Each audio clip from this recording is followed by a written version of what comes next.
If you're afraid to speak up in meetings at work, you are holding yourself back from career advancement. Because if you're not able and willing to share your ideas, put yourself out there, and show others that you're thinking hard and working hard to find solutions and add value to the team, to the organization, to your clients, to your customers, to your partners, then you're not going to be in the best position for people to see that you truly care and that you're making the effort and that you really do have great ideas. Because if you've got ideas you want to share, it can make a difference. And if it makes a difference, it will give you more opportunities in work. And so I want to give you one really simple framework that you can take and start using literally in your very next meeting that you're in to start confidently sharing your great ideas. But before we get there, we really have to understand, why do we not share ideas to begin with? Most importantly, we don't share ideas because we are afraid of being rejected. That's right. One thing we have learned from Matthew Lieberman and his team of social scientists is that there's parts of the brain that activate when we are socially rejected, just as we feel or get activated in our brain when we feel physical pain. So basically, their findings show that in our brain, at least in terms of brain activity, being socially rejected and having the pain of social rejection is no different than if we're actually physically hurt or injured. And so this makes sense then. If we feel like we're going to share an idea and someone's going to psychologically or emotionally punch us in the face, why in the world would we step forward and share that idea? It's like you wouldn't walk up to someone and say, "Hey, could you punch me in the face right now?" Because we know it wouldn't feel good. But for all intents and purposes, that's in our brain psychologically what is happening that's holding us back from sharing our ideas. In fact, that is the insidious thing holding most people back from doing pretty much anything in life that we truly want to do, because we don't want to be embarrassed, judged, or socially rejected at the end of the day, because we don't want to feel the emotional and psychological pain of when our brain activates because we are socially rejected. We are wired to want to be connected with other people. So if you are afraid today of speaking up and sharing your ideas, I get it, and you are not alone, and it is literally how the human brain is wired. But once we understand this, it's a lot easier to lean in and step up and share those ideas. Why? Because it's kind of like you wouldn't just walk up to someone on the street and you look at them or say something, they punch you in the face, like that's gonna hurt. But like if you get in a boxing ring with someone and you got the gloves on and you're like, "Come on, let's go, I'm ready to get punched in the face," it's a very different experience. You're prepared to get punched in the face. So if you can prepare yourself in a meeting to psychologically be punched in the face, meaning you know that if you share an idea and it's socially rejected, but you're like, "I was ready to be socially rejected or judged or embarrassed," then even if you get punched in the face by everyone around the table, socially speaking, metaphorically speaking, then it's not going to hurt as much. Or at the very least, you've prepared yourself for those feelings and that experience. And if you can also know on the other side of the coin that there's a ton of pleasure and gain and something you can attain by sharing your ideas, meaning maybe it's career advancement, or maybe your idea is accepted really well by everyone around the table, and now you're excited and everybody's excited because you shared a great idea. Well, now there's a lot of benefits you leaning in and actually sharing the idea. So why did I look at these two things? We have to look at what's the downside or the potential pain, and we have to look at the upside or what's the potential payoff for us doing any activity. So now that you understand that if you share an idea, you could psychologically be punched in the face, but also there's a ton of upside, I think you're more prepared to go into the meeting and confidently share your idea.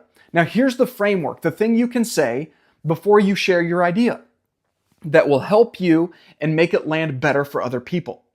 And I'll explain in a second why it's the case, but first and foremost, let me share the idea. It's this.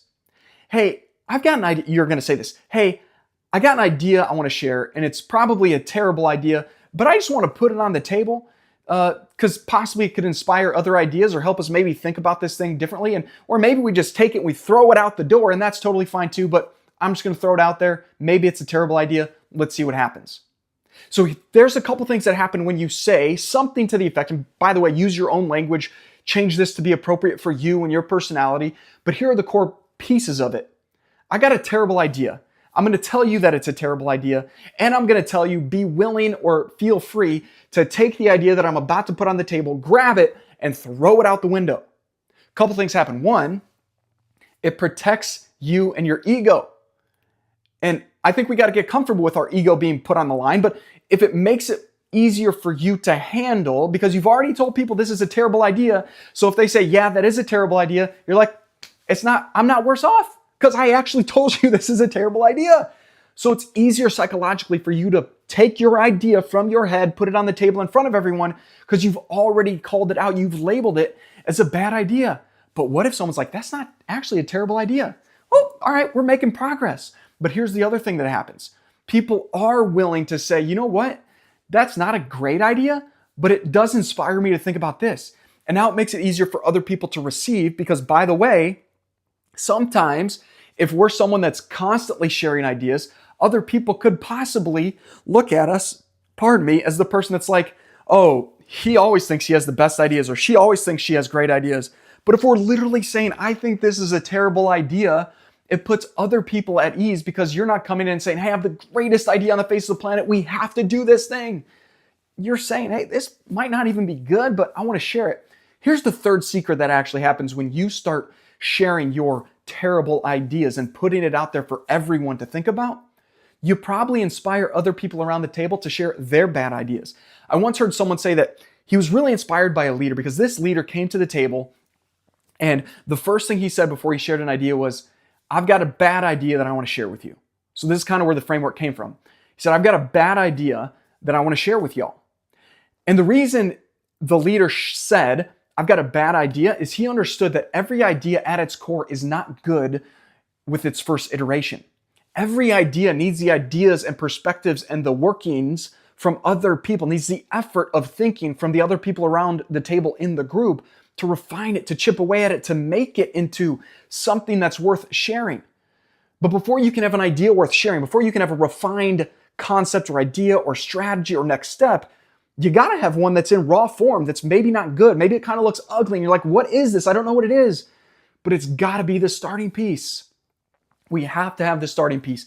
And if you and I and others are not willing to share the raw material of our quote unquote terrible or bad ideas, then we have no starting place. And if you can inspire other people to share their bad ideas, now you've got a bunch of bad ideas on the table that actually have a chance of becoming great ideas that can make a true positive difference for everyone around the table and everyone who will ultimately be served by those bad ideas that get developed into good ideas or maybe even great ideas or maybe even world-changing ideas. So friend, I hope you will refuse to be held back by the fears in your mind about sharing your ideas and you let people know this is a terrible idea and you lean into it anyways, knowing you might psychologically be punched in the face. But it's all worth it because if you can put something in front of other people that can ultimately inspire better ideas, then everyone wins, including you, and possibly give yourself a chance to advance your career even faster. Why? Because you're someone that's willing to be vulnerable and put your raw, unfiltered, maybe bad ideas on the table for others to consider. And we people, humans generally, respect other people who are willing to put themselves out there, even if they start with bad ideas. I hope this message has served you, and if it has, please hit subscribe to get more messages just like this in the future, and comment below and let me know anything that you found insightful or maybe you hated about this video, or any follow-up questions that I could answer for you in follow-up videos. So friend, whatever you're going after, please refuse to settle for anything less than your greatest potential, because one of my core beliefs is that you and every human is made to do incredible things. You are meant to do amazing things. You are created to do something special with your unique gifts and energy and with your life. So refuse to settle for anything less than your greatest potential. Just keep freaking going. And if you persist for long enough, great things can happen. Look forward to talking with you next time.